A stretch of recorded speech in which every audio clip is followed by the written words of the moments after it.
Okay, so we're back. So it's obviously the custom head. I've printed the little bracket and secured the 3D touch, which is BL Touch clone, using the nuts and bolts. So when it's fully retracted, it's above the nozzle. Pull it out. When it's deployed, it's below the nozzle. So that's perfect. What you can do, if it's not quite right, you can always assume it's not too far one way. You can put some shims in here and a little bits of plastic to shim it out a little bit, or some washers, but that's pretty much alright where it is. So I'm going to secure this into the printer. You can see what it's like inside there. And this custom head's basically just a heater block and a thermistor, and that's it when you start to use a Duet. And it's got the metal piece to help secure it. So just put that back. Screw it all together later. You don't need it all together right now, just while we're doing the Z height. We'll screw that in, and what we'll use, so these are the standard Robox securing wheels. These are generally fine, but one too many tightens, and what happens is the plastic starts to weaken here, and this metal piece pulls out from the plastic, and then you get all sorts of nozzle control errors. That only matters if you're using the Robox mainboard, doesn't matter in this instance, but I just like to use these custom ones. The file's on the Robox Facebook page, and it basically just means it's a bolt that goes through. Length is critical. If you have it too long, it can foul on the inside of the rotating mechanism on the standard Robox heads. But all the details are on the forum, and basically what this means is that isn't going to pull through the plastic and weaken over time. Anyway, we'll stick this in the printer, and we're back in a sec. Okay, so head's installed now, and basically what we need to do is wire it up to this Duet Wi-Fi board. So the connectors we're going to use some pins off this expansion here, and the Z probe pins. So basically this, the first two pins provide the +5 volts, and we'll wire pin 8, which is one of the, I think it's one of the heaters, I think, yes, the heater, I think it's heater number 3 control. So you will tell that to be not a heater, and to drive the probe deploy or retract, and then the other two over here are used for the Z probe value. So we'll start wiring those up, and back in a sec. Okay, so getting close to being able to wire the power.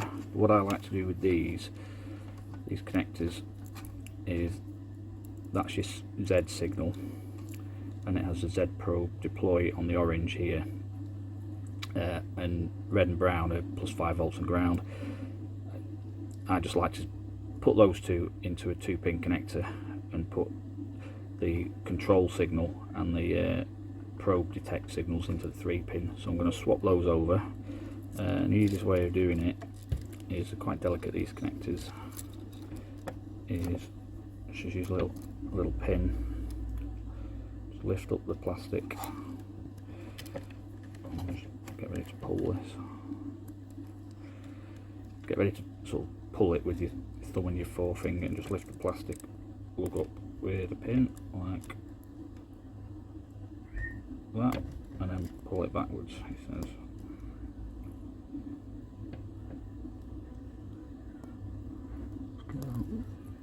Push it forwards, get up. So you just get a pin under there, and then pull it out like that. That's it. Just do the other one.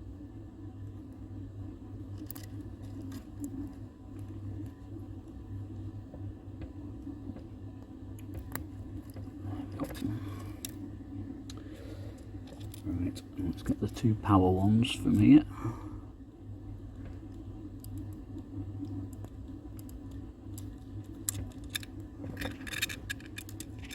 Red first. There's red.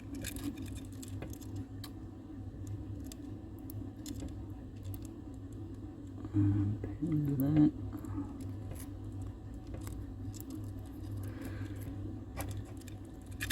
There we go. And then basically what we'll do is put the 2 power ones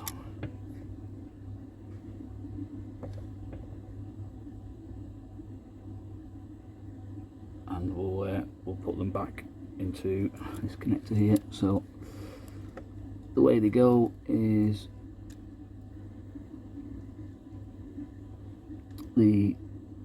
that way up, the way they are now, and you push them into the slot like that, and they should click when you're fully in, and yeah, they won't pull out. Okay, so that's power done. I'll just swap the others over back into here.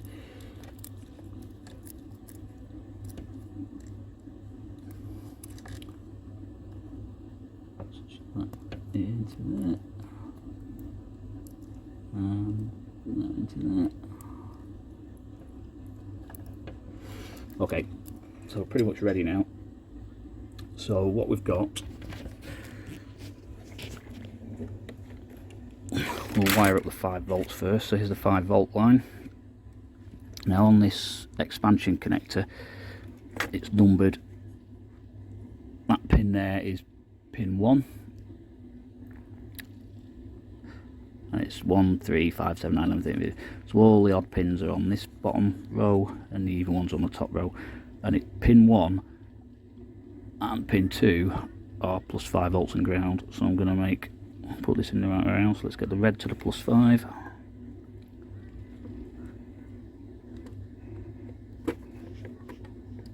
There we go. Oh, we can see that. So yeah.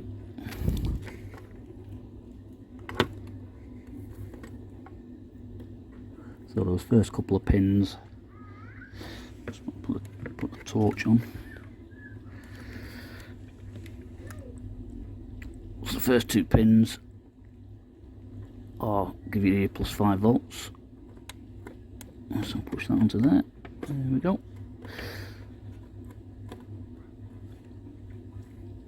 And then that's going to route all the way around to here, and we'll turn the flash off, make up a connector so that the power can go to here. Okay, so we've got the 5 volts wired up to the pins on the opposite end, and that's the connector we're going to put the 5 volts to. So we want to make sure we get red to red and black to brown. I think sometimes these things do come with a black, but not often, because let's get that in there. Okay, let's put the camera down a second. There we go. Right, so to power up the printer now, what you will see is it'll do its little self test now, the probe. If I can look at it from this angle here, it's a little bit better. So I've powered the printer on. See, it lights up and it does that up, down, and then it's ready to be deployed. So that's good. So wired it the right way around. Like I say, if you do the voltage the wrong way around, I think you pretty much kill these things. And if we look on the GUI, the Z probe value is still at 1000 at the moment, because obviously we've not wired the wire up back to the Duet, but it's not far off being done now. So I think what I'll do, I'll wire up the remaining connectors, which are the Z probe,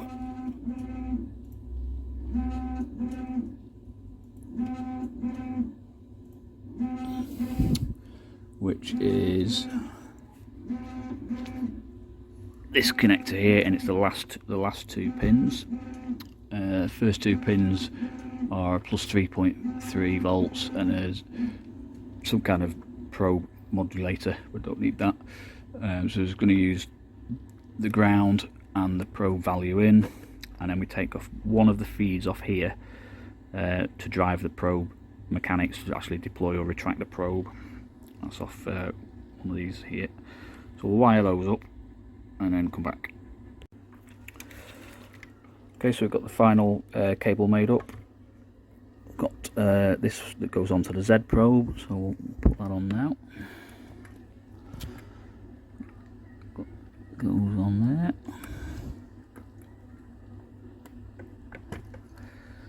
There we go.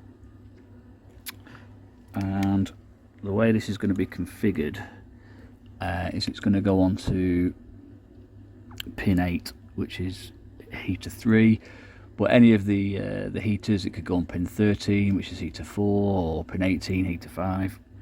It could go on any of them, and then you configure it in the software so that it is the control pin rather than it being a heater.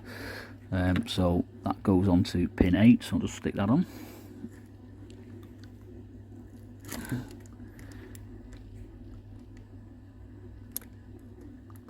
Four, 6, 8. So that's onto there,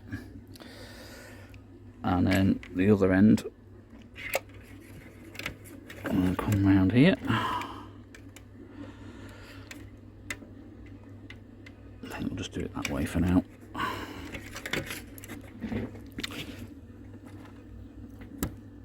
And we've got this 3-pin to 3-pin adapter.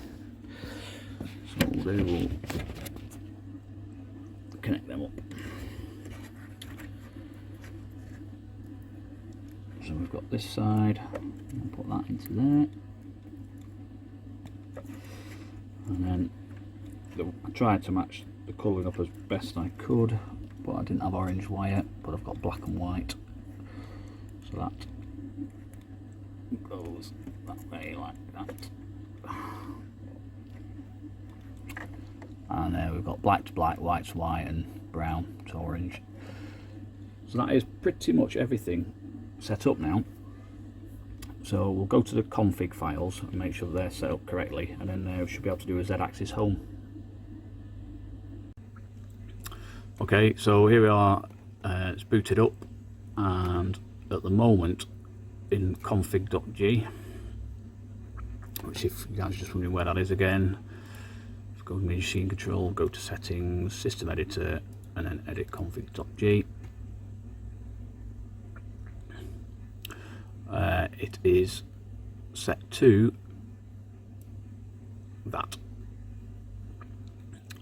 which is basically to trigger on the Z end stop, which is if you want to use the rocking motion of the head rather than a BL touch, that's what you do. So we're going to delete that. And I'm just going to grab the config for a Z probe. I'm going to paste that there. So what we've got here is the M558 command is setting it up, the probe type to be type 5, which is a BL touch type probe. That's the feed rate in terms of the bed moves. H is how much it dives on each bed probe, and you can say how many times you want it to do it. So, you know, some axes, the home ones fastish, and then they go back and home slower the second time. You can set the number of times it probes each height, each point on the bed if you want. I just use once. Then this command here, the M307, that's turning heater 3, which remember is what we used, which was pin 8 on the expansion connector. It's turning that off from being a heater via these commands, and it makes it up to be a free pulse width modulation channel.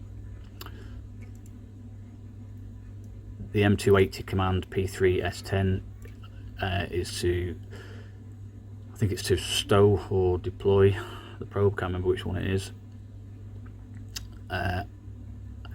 The I invert is sometimes the logic on some probes is inverted, so sometimes you need to, it's active low or active high, you need to play around with that. But these BL touch or 3D touch clones tend to be that.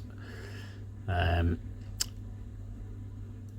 that G31 is just telling you where the probe is in relation to the nozzle. So these aren't right at the moment, but it's saying it's 8mm to, I think, the left and 15 back, and when the probe triggers, it actually triggers 2.9mm lower than the actual nozzle.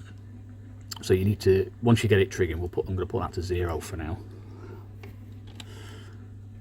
But as the comment says, this is an offset for the difference between where the probe triggers and where the actual nozzle is. So when it homes, you know, it's usually that the nozzle's higher than the tip of the probe, or it's further up, so you need to move the bed up a little bit afterwards, usually a mil or a mil and a half or 2 mil in that case. So we'll see how that goes. But yeah, just to recap, the 558 command sets it to the Z probe type to be a BL touch type.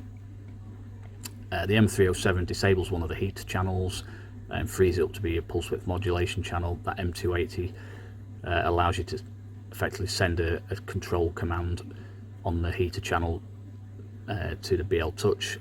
There are 4 commands. There's I think 10 and 90 are deploy and retract. 120 might be reset, can't remember, and it might be 180 might be reset, and 120 is just put it in its test mode where it'll just cycle until you tell it to stop.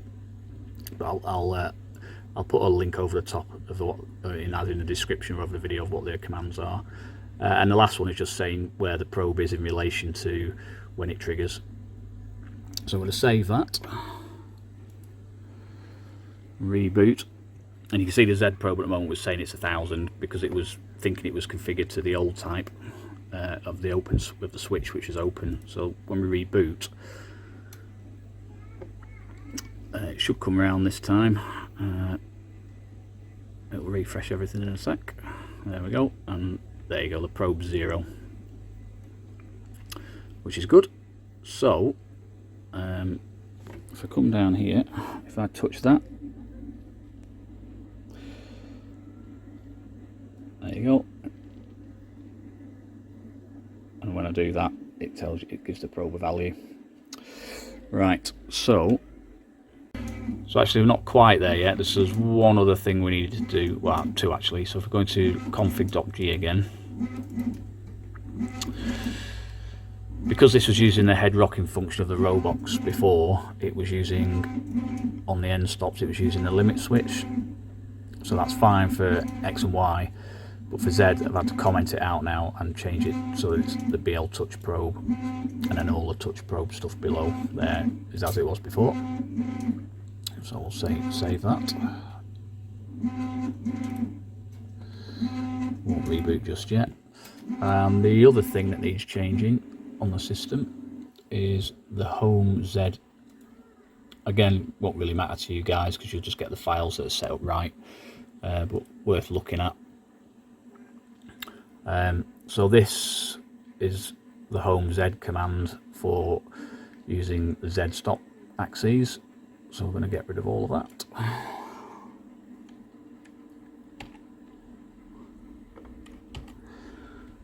And if we just look at one of the other printers, if you look at the home Z on that,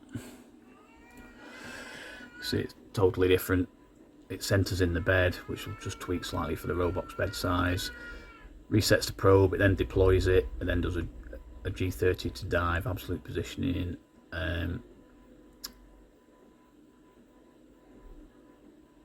And yeah, it resets the probe afterwards. So let's grab all of that, copy that,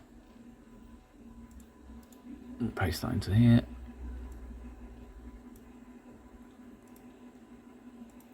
Delete those blank lines.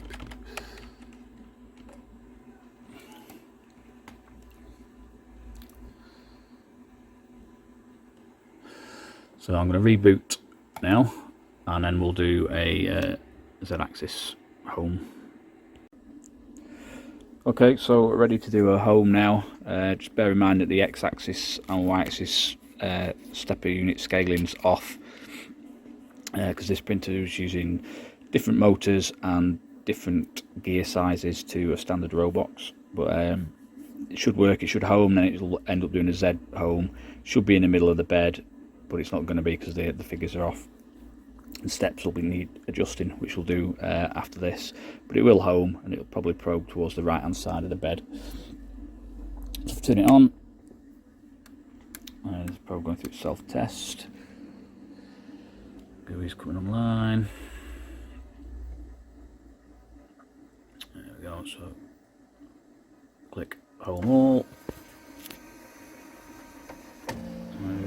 can see it's moving over.